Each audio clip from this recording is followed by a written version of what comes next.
How's it going, everyone? It's Savi from _1,000 Day. It's September 17th, 2021, and today we're going to forecast your first freeze in each region of the United States. But before I begin, make sure to subscribe if you want to see more weather content. Make sure to like if you like this video. Make sure to turn on post notifications if you want to see even more weather content. So let's begin by taking a look at the Enzo outlook, which will give us a good idea of when to expect our first freeze, because the Enzo patterns and the La Nina and the El Ninos make a big effect in terms of when we'll experience our first freeze, because typically during a certain pattern, it's a lot colder or warmer than average in the United States. And you see that over the next several months, the growing consensus is that we're going to experience a La Nina during the fall months and headed into this winter. So what this means is that we're going to experience cooler than average conditions for most of the northern United States and potentially even the parts of the southern United States for the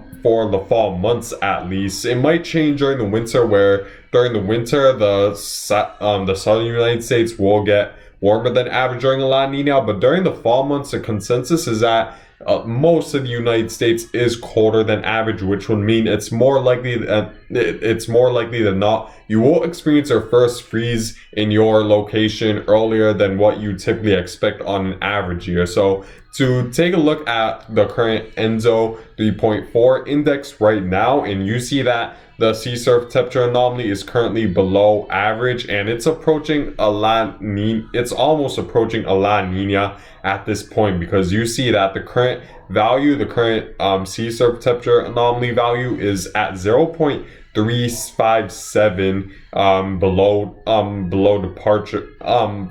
departure from average. So you see that we're in a little bit of a deficit when it comes to sea surface temperatures in the Nino 3.4 region. And since we've been seeing a downward trend over the past several months, it's safe to say that we will eventually approach and hit a La Nina phase later during the fall months and potentially into early winter, and that should really help us determine what type of temperatures you'll experience in the United States. To really give you guys an idea of the average sort of temperatures you typically see during a La Nina during the fall months, so pretty much I pretty much sent this put all the La Nina years into this climate data plot, and it pretty much compared the average temperatures for La Nina years compared to long-term average, which extends from 1991 to 2020, and you see that a vast majority of the United States experiences cooler than average conditions during a La Nina fall. So it's safe to say that most of the United States will experience their first freeze a lot earlier than what you typically expect. And another thing too that I need to point out is that typically during a La Nina we see more snowfall in the northern United States, and sometimes the departure from average is significant, where we do see areas that receive for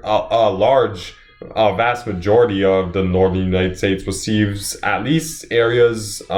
that experience 4 to 12 inches of more snowfall than what you typically see on an average year. And there are some areas that even extend to that even have a departure from average that extends to a foot of snow and beyond. So this really shows that during a La Nina we typically see a lot more colder, not only colder than average conditions, but also more snowfall. And what that means is that when we see more snowfall, it really cools down the atmosphere a lot. It really cools down the atmosphere a lot quicker, or your area a lot quicker, because typically when the shortwave radiation hits the ground, the ground absorbs it, and that's how the earth heats up in general. However, when you have snow blocking the ground, a lot of that shortwave radiation energy is pretty much taken up by the latent heat of I forgot its exact name, but it's pretty much taken up by the snow, and a lot of that energy is used to melt the snow. And as the snow absorbs that energy, it cools down the overall area. And if we were to see more snowfall than average during the northern United States, then typically it should be a lot colder, and that's what typically happens during La Nina years. And another thing too is taking a look at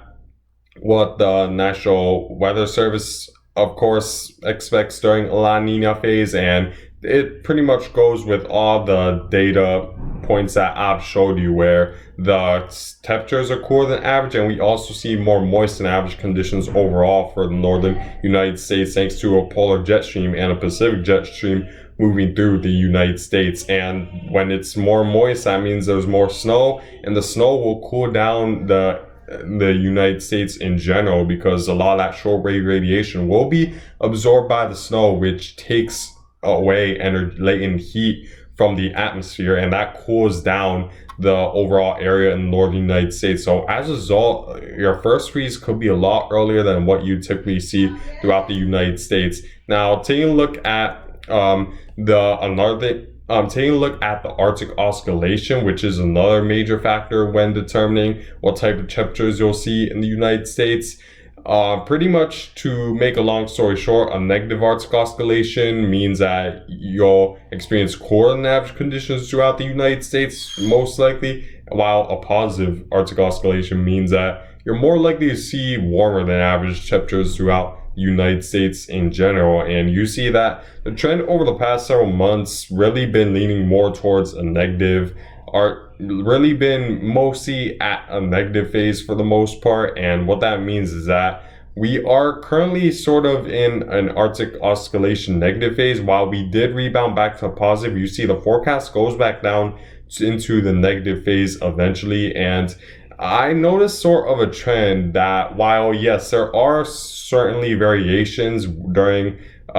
trend of an Arctic oscillation. For example, the positive Arctic oscillation before was mostly positive, while there were some outliers that went down to negatives. We do see that for the most part, there's a certain trend and time span for when Arctic oscillation and a negative Arctic oscillation and a positive Arctic oscillation lasts. And you see that pretty much since late July, we've been in mostly a negative Arctic oscillation. And typically what I notice is that these Arctic oscillations last for around 1 to 3 months. So if this were to continue, let's say for another 1 to 2 months, because we already been in a negative Arctic oscillation for at least a month, then we should see cooler than average conditions throughout the United States for the most part over the next couple of weeks and into months. And that's big in determining when we'll experience our first freezing temperatures, because if it remains cooler than average for the most part over the next 1 to 2 months, and we should expect the first freeze to be a lot earlier for a lot of you guys in the United States. And I do expect that, since we're going to be in the negative Arctic oscillation, combined with the fact that we're going to be in La Nina phase for this fall, then I think we're going to overall see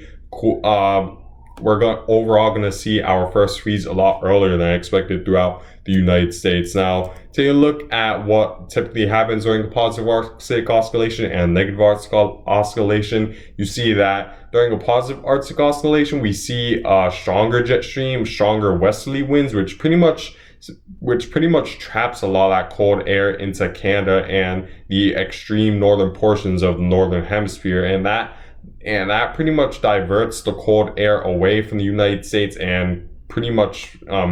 makes that cold air stay locked in the higher latitudes of the northern hemisphere. However, during a negative Arctic oscillation, we typically see weaker trade winds, weaker westerly winds, a weaker jet stream overall, and that means that the cold air is less likely to be trapped in the higher latitudes and more likely to sink southward into the United States, which would mean that we'll experience cooler than average temperatures throughout the United States during a negative Arctic oscillation, as well as more snow, which will create sort of an endless cycle that will continue to lower temperatures over the next several months in the United States. Now, taking a look at my official forecast of when to expect your first freeze throughout the United States, I'm expecting your first freeze to occur early September throughout the Rocky Mountains. And of course, it's already mid-September, so I'm sure a lot of these areas already experienced their first freeze by now. But just south of that, I expect you guys to receive your first freeze right around late September. And I put the late September category a little bit further southward than what's typically happens, because of course I'm expecting the first freeze to happen a lot earlier for you guys than what you typically see, thanks to a La Nina and a negative arctic oscillation for this fall. And then just south of that, I'm expecting you guys right in the northeast and potentially the right around St. Louis and Chicago to experience their first freeze right around early October, which for Chicago it isn't very atypical, but for places like New York City, Philadelphia, Indianapolis, and even St. Louis, you typically don't experience your first freeze in early October, as it's more like you experience your first freeze in late October. But again, since we're going to see a La Nina, which will bring more jet stream dips as well as a negative arctic oscillation, I think it's safe to say that we will experience our first freeze sometime in early fall throughout this area, pretty much the Interstate 80 corridor, that's just east of Omaha, and then just south of that, which includes cities like Virginia Beach, Charlotte, North Carolina, and even as far south as Atlanta, Georgia, and Oklahoma City. I expect you guys to experience your first freeze in late October, which again, for some of these areas, it's earlier than what you typically see, as typically in Atlanta, it's around early November you experience your first freeze, but I'm expecting it to be late October this time around. And then just south of that, which includes Dallas, Texas, Charleston, South Carolina, Little Rock, Arkansas, I expect you guys to experience your first freeze in early November, and along the West Coast as well, you should experience your first freeze earlier than what you typically see. So make sure to keep that in mind, especially if you're into gardening, because if you plan to harvest you might want to plan to harvest your plants a little bit earlier, because this first freeze could come earlier than what you'd expect. And then just south of that, I expect areas like New Orleans, Houston, and potentially Jacksonville, Florida to experience their first freeze late November and beyond. And I'd say there is still that possibility you might not experience freezing temperatures at all, but I'd say more likely than not, you will at least experience